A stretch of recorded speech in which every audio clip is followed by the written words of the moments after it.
Day 4 part 1 journey নিয়ে আমরা চলে এসেছি দ্য সিমিলার সোল।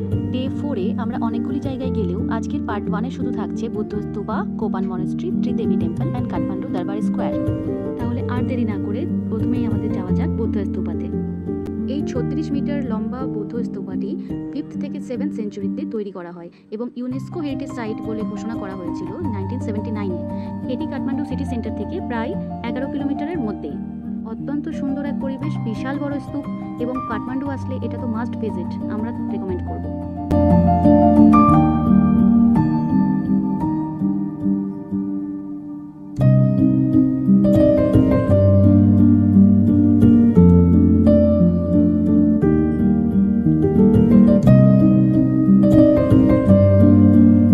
বুদ্ধা স্তূপার পরে আমরা যেখানে গেলাম সেটি হলো কোপান মনেস্ট্রির পাশে একটি রুফটপ রেস্টুরেন্টে।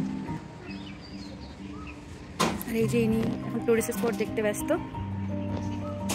এই তো আজকে আমরা চলে এসেছি এখানে এই কোপান মনেস্ট্রিতে। পাশে একটা রেস্টুরেন্ট পেয়ে গেছিলাম, ব্রেকফাস্ট আমাদের করা হয়নি, তো জাস্ট অর্ডার করেছি, ওটার জন্য ওয়েট করছি। জিনিস খুব ভালো কি এখান থেকে মানে পুরো সিটির ভিউটা খুব সুন্দর, একটা অ্যামেজিং ভিউ পেয়ে যাবে। এই যে এই রেস্টুরেন্টে আমরা আছি, যথেষ্ট ভালো। হ্যাঁ, তোমরা চেক করে দেখতে পারো। আমরা ভিউ দেখতে ব্যস্ত ছিলাম, তার সঙ্গে এই আমাদের দেখুন কি বলছেন উনি এখানকার ভিউ সম্পর্কে। আমি এখানে দাঁড়িয়ে দাঁড়িয়ে বোঝার চেষ্টা করছি যে আমরা যেই জায়গাগুলো ঘুরে এসেছি সেই জায়গাগুলো কোনটা। তার মধ্যে আমি বুদ্ধ স্তূপ দেখতে পেলাম, তুমি এখান থেকে দেখালে হয়তো বুঝতে পারবে কিনা জানি না। দূরে আমরা দেখতে পাচ্ছি পশুপতিনাথ টেম্পল, সেটাও দেখতে পাচ্ছি। পুরো কাঠমান্ডু টাউনটা যে এত সুন্দর এক জায়গা থেকে দেখা যায় আমরা জানি না। আর এই যে এটা হচ্ছে কোপান মনেস্ট্রি, আমরা রোড থেকে এখন দেখছি এই পয়েন্টটা। যদি তোমরা এখানে কাঠমান্ডু ঘুরতে আসো কখনো, অবশ্যই কোপান মনেস্ট্রি আসলে এই রেস্টুরেন্টটা ভিজিট করবে। পাহাড়ি এরিয়া, তার মাঝখানে এতটা প্লেন জায়গা, তারপরে সিটির যে উন্নত জিনিসগুলো শুনে সব কিছু আছে এক কথায় ফুল প্যাকেজ।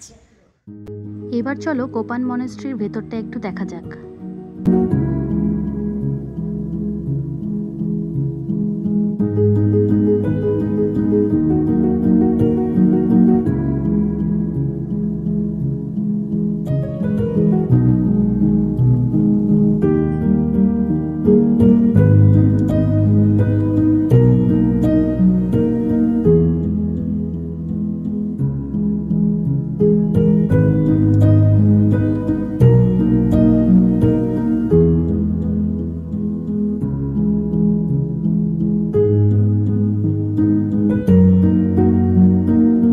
মনাস্ট্রি থেকে বেরিয়ে আমরা ত্রিদেবী মন্দিরে দাঁড়িয়েছিলাম।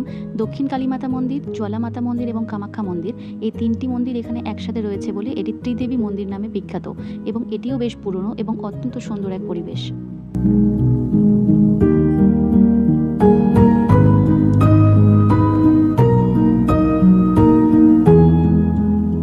তো ফাইনালি আমরা পৌঁছে গেছি কাঠমান্ডু দরবার স্কোয়ারে। এটা হলো টিকিট কাউন্টার আর আমরা চলে এসেছি দরবার স্কোয়ারে। তোমরা জাস্ট দেখো, এটা হলো দরবার স্কোয়ারে, এটা একদিক দিয়ে এন্ট্রান্সের। তো আমরা দরবার স্কোয়ারে চলে এসেছি আর এখানে কিছু নেসেসারি ডকুমেন্টেশন আছে বলতে পারি, যেরকম এখানে এন্ট্রান্স পাস আছে, টিকিট অ্যান্ড গাইড আছে। তো আমাদের দুজনের জন্য দুটো টিকিট। আর এখানে আপনারা দেখতে পাবেন 500 টাকা করে পার হেড আপনাদেরকে দিতে হবে, পেমেন্ট করতে হবে ফর সার্চ কান্ট্রিজ অনলি। আমরা ইন্ডিয়ান, তো আমাদের সার্চ কান্ট্রি বলে আমাদের 500 অবশ্যই নেপালি রুপিস, ইন্ডিয়ান রুপিস না। ইন্ডিয়ান রুপিসের অনেক একটু বেশি চার্জ করে, আমাদেরকে বলেছিল 350 rupees, but 350 rupees Indian currency দিলে সেটা আমাদের লস। তো একটু মানে এটা ভালো হয় কি আমরা 500 নেপালি রুপিস দিই। আমাদের মিস্টার সরকার রেডি দেখার জন্য। আমরা এখন এক্সপ্লোর করতে যাচ্ছি, দেখা যাক।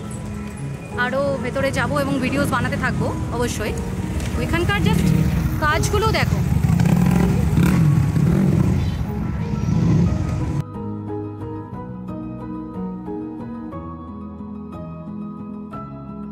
পার্কিং, এখানে যারা গাড়ি নিয়ে আসতে চাও তাদের জন্য পার্কিংয়ের অনেক অসুবিধা। আমরা একটা জায়গায় পার্কিংয়ের ব্যবস্থা করে তারপর এখানে এসেছি।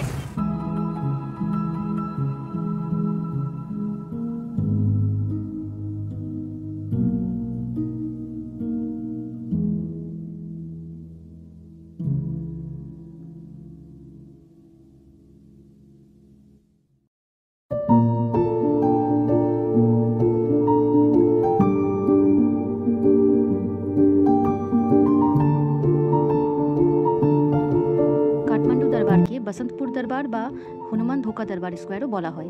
এখানে আসলে তোমরা কুমারীঘর, গড্ডি বৈঠক, কালভৈরব টেম্পল আর মিউজিয়াম, এই 4টে জায়গায় দেখতে পাবেন। তবে 2015-তে যে আর্থকুয়েক হয়েছিল সেখানকার যে ক্ষয়ক্ষতি সেই সবের রেস্টোরেশন এখনও চলছে।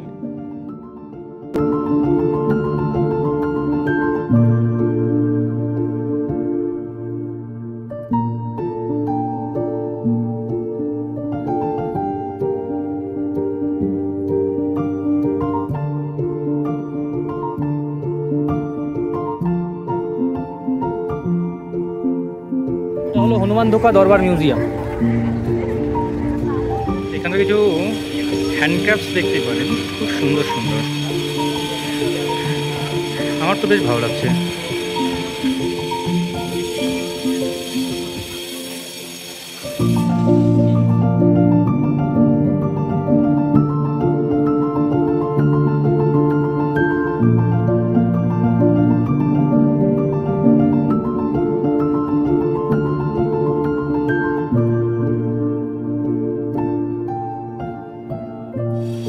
দরবার স্কোয়ারের এরিয়াটা অনেকটাই বড়, আর জিনিসগুলো এত সুন্দর, মানে আপনি নেপালে ঘুরতে গেলে যদি এটা না দেখেন তাহলে সেটা মানে বিশাল বড় একটা মিস করবেন।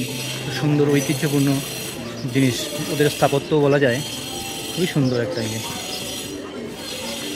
আর এখানে ফটোগ্রাফি করছে আমার ওয়াইফ, ও ওর ক্যামেরা দিয়ে করছে সব ভিডিওগ্রাফিগুলো।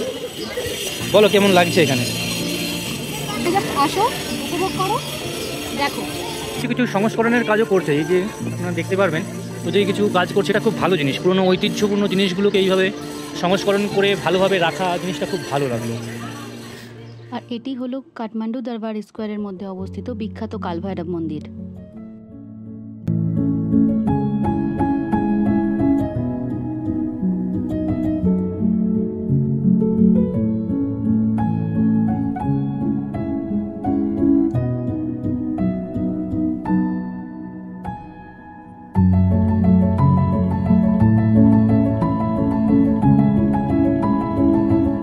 এবার আমরা চলে এসেছি নেপালের লিভিং গডেস অর্থাৎ কুমারী দেবীর বাড়ির উঠোনে। এখানে উঠোনে যাওয়ার পারমিশন সবার থাকলেও ওপরে যাওয়ার পারমিশন কারোই নেই এবং জায়গাটিকে খুবই পবিত্র বলে মনে করা হয়।